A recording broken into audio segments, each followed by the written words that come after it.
Hey friends, welcome to Dave's Imaginations, and today I'm going to explore the topic of building a construct.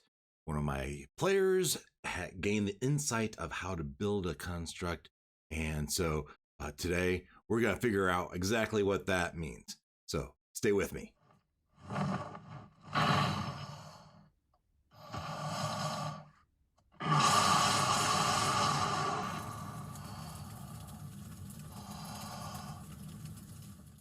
So before we get started, thanks for joining. I appreciate your viewership, and if you like what I'm doing here, I appreciate it if you hit the like button, and if you really like what we're doing here, if you wouldn't mind subscribing. All right, so let's get started. So yeah, we had a player that had a vision granted upon him, enlightening him on how to build a construct, and more specifically, how to build a monodrone. How to build a monodrone. As we think about how to build a construct, constructs are a creature that isn't born. It is constructed, is built, and it can be has two facets to its building. It has a physical form, and there is, somehow it is animated. And if we go to the monster manual and we look at constructs, it says the constructs are made, not born. Some are programmed by their creators to follow a simple set of instructions, while others are imbued with sentience and capable of independent thought.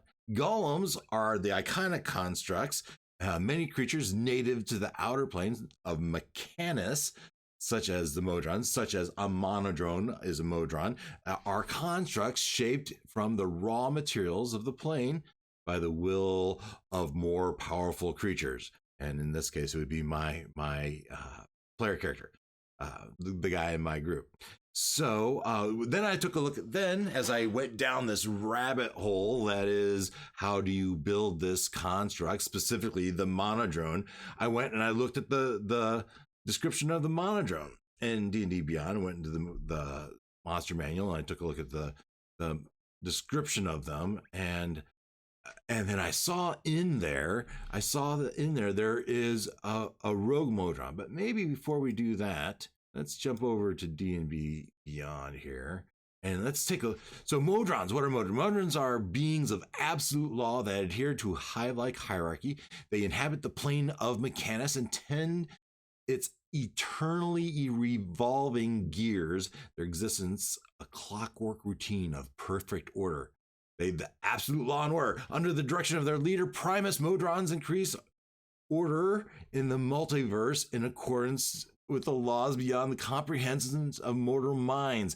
Their own minds are networked in a hierarchical pyramid in which each Monodrome receives commands from superiors and delegates orders to underlings. A Monodrome carries out commands with total obedience, utmost efficiencies, and an absence of morality or ego.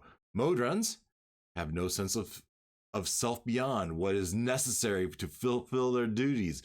They exist as a unified collective, divided by ranks, yet they always refer to themselves as a collective. To a Monodrome, there is no I, but only a we or us. Absolute hierarchy. Monodromes communicate only with their own rank and ranks immediately above them or below them. Monodromes more than one rank away are either too advanced or simply too simple to understand. They are cogs in the great machine. If a Monodrome is destroyed, its remains are disintegrated. A replacement from the next lowest rank then transforms into a flash of light, getting the physical form of its new rank. The promoted Monodrome is replaced by one of its underlings in the same manner all the way to the lowest levels of the hierarchy. There, a new Monodrome is created by Primus, with a steady stream of Monodromes leaving the great Monodrome Cathedral of Mechanus as a result. Now, all that, we're bypassing all that because our character has been given the insight of how to just create one. Now, if one is created and it does the bidding of our player character, Might that Modron become a rogue Modron, which is the next thing to explain. A Modron unit sometimes becomes defective, either through natural decay or exposure to the chaotic forces. Rogue Modrons don't act in accordance with Primus's wishes and directives, breaking laws, disobeying orders, and even engaging in violence. Other Modrons hunt down such rogues. A rogue Modron loses axiomatic mind trait and can have any alignment other than lawful neutral. Otherwise, it has the same statistics as the regular Modron of its rank. Okay, so that is the Modron. So a Modron, the Monodrome specifically, a Monodrome can perform one simple task. It can relay a message of up to 48 words, but otherwise one thing at a time. That is a Monodrome. The character is going to be able to build a standard Monodrome. It's only a CR18 creature. Now, to his benefit, he has the ability, he has the insight of how to scale this, how to, under a certain set of circumstances, he can later gain the insight of how to do the next level, the Duodrone, and then so on up. So we start with the Monodrome. The question is, how does he construct that? So how does he build that, right? There's two parts to it. You have to shape the material into the creature, and then you have to animate it. And so how do you do that?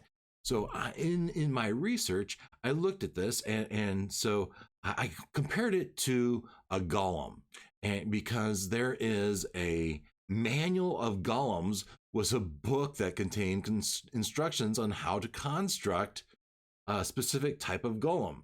And it says the constructing of the golem was an arduous job that required several days to complete and only allowed for small resting periods. And then it goes on to say, to create a clay golem, which is a CR9 creature, you must spend 30 days working without interruption with the manual at hand. All right, this manual of golems with the manual at hand, and resting no more than 8 hours per day. Right? And in addition to that, you must also pay 65,000 gold pieces to purchase the supplies. All right, now we're not creating a CR rating 9 clay golem. We're creating a CR18 Monodrome. So in my mind, it should be easier. It should be way easier. Yeah, so to create a clay golem CR9, you must spend 30 days working without interruption with the manual at hand and resting no more than 8 hours per day.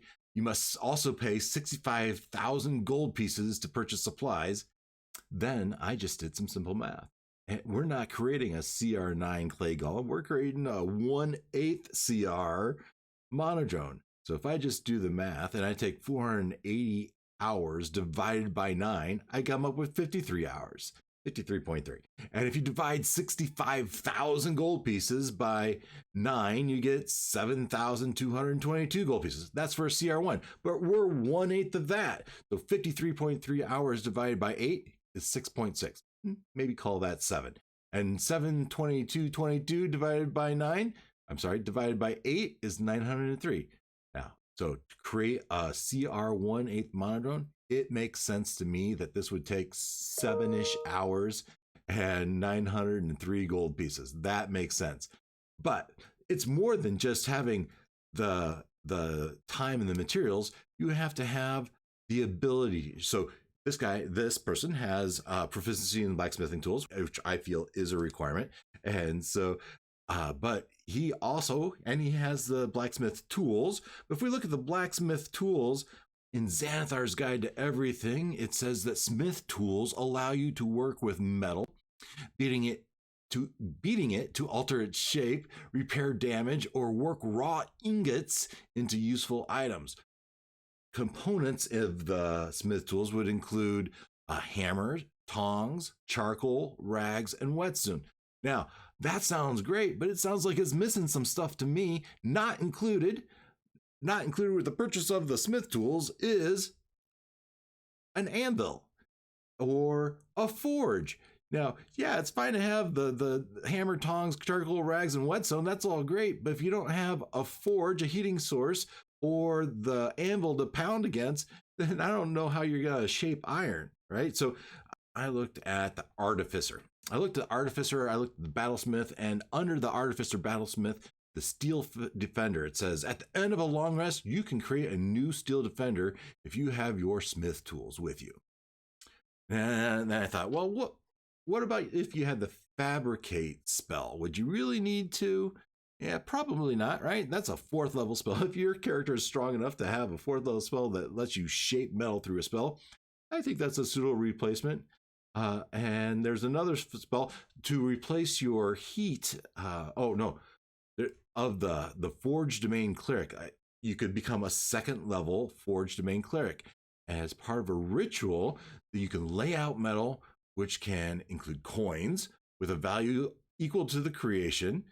The metal irretrievably coalesces and transforms into the creation at the ritual's end, magically forming even non-metal parts of the creation. So you put in a pile of metal and you cast your spell, you use this ritual, and the metal just coalesces into the shape of the desire of that Forged Domain Cleric. So there's 2 different ways you can do it without smith tools, but I don't think my guy has either of these.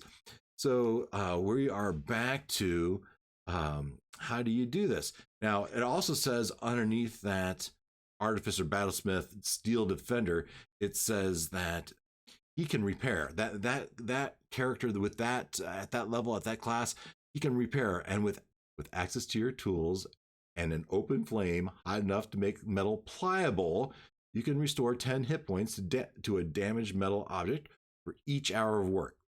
Now, what really catches my eye there is the flame hot enough to make metal pliable. Right? Yeah, you got your tools, but you got to have that flame too, right? So how do you produce an open flame hot enough to make metal pliable? Well, the obvious answer is a forge, right? And if you go into many of the towns in the D&D universe, they're going to have a blacksmith, and that blacksmith could quite possibly have a forge, right? Some way of heating up the metal so that he can shape it, right? So that's the best way. You could also you could argue that a 2nd level magic user might be able to use the heat metal spell. It's interesting, but it only lasts for 1 minute. So you heat it up, and then you shape it until it cools off, and now you have to use a spell again. Now, how many of these 2nd level spells you do have? Not that many, right? I don't know. Maybe a high level spell wizard would. So then my next thought was, how do you construct a forge? Right? Well, what is a forge? A forge includes bellows that produce air, right?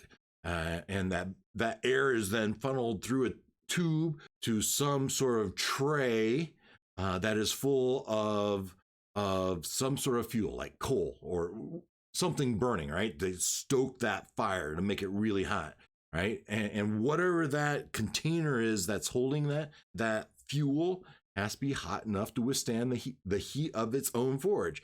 So you'd have to have that. That's what a forge is. Now, as I researched on it, it seems reasonable that I could see having a frying pan, even, right? A frying pan, a 12-inch, 18-inch frying pan would be big enough. It has to have the hole in the middle. It has to be able to hold that fuel. You have a pipe down over 2 bellows. It doesn't have to be that big. It doesn't have to be that bulky. It doesn't even weigh that much. I can see that being in a backpack, right? I can see that being in a backpack. That's not enough, right? You have to have the fuel, right? So you have to have a bag of coal too. Right? So all that, I can even see that working. But now they've done it, and now it's time to shape that iron. You've heated up your iron. Now you pull out your hammer from your smith's tool, and now you gotta shape that.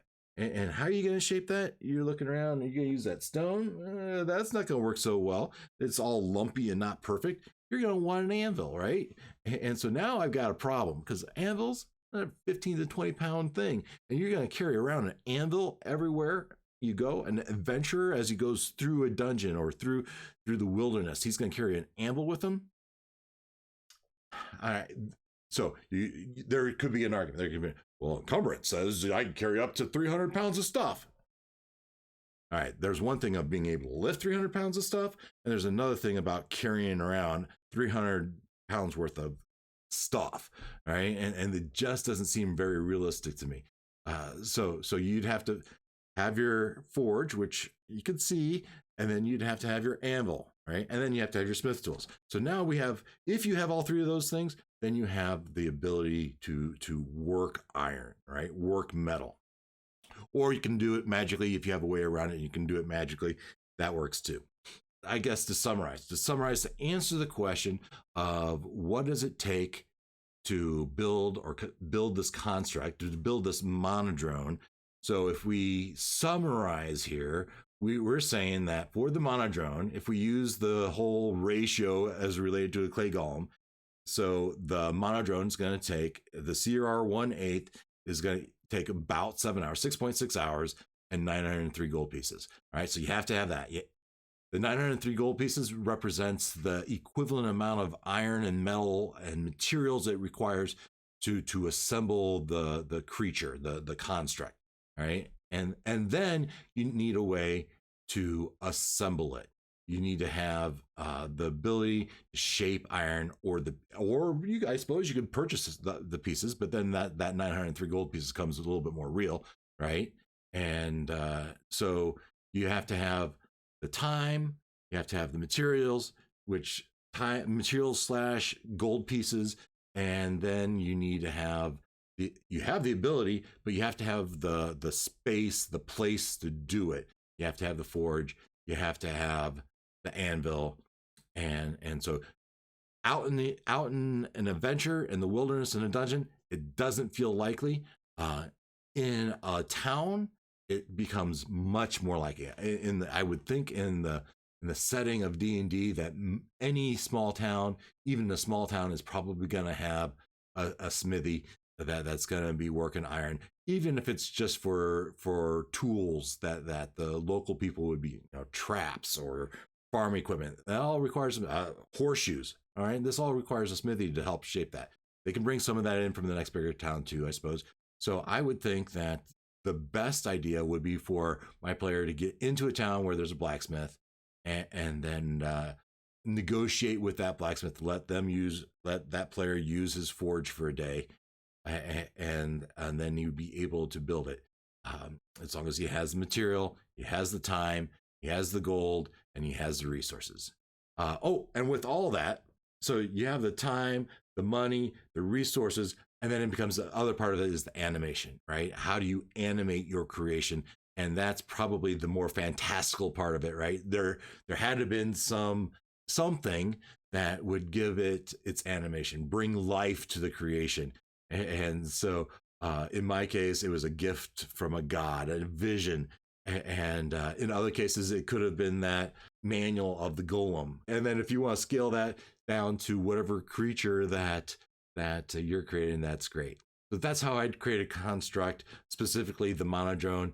I would scale it down from the clay golem, and then my thoughts on what it would take to actually do it.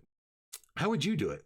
What are your thoughts? Would you allow your characters to ever have a construct, or give them the ability to build a construct?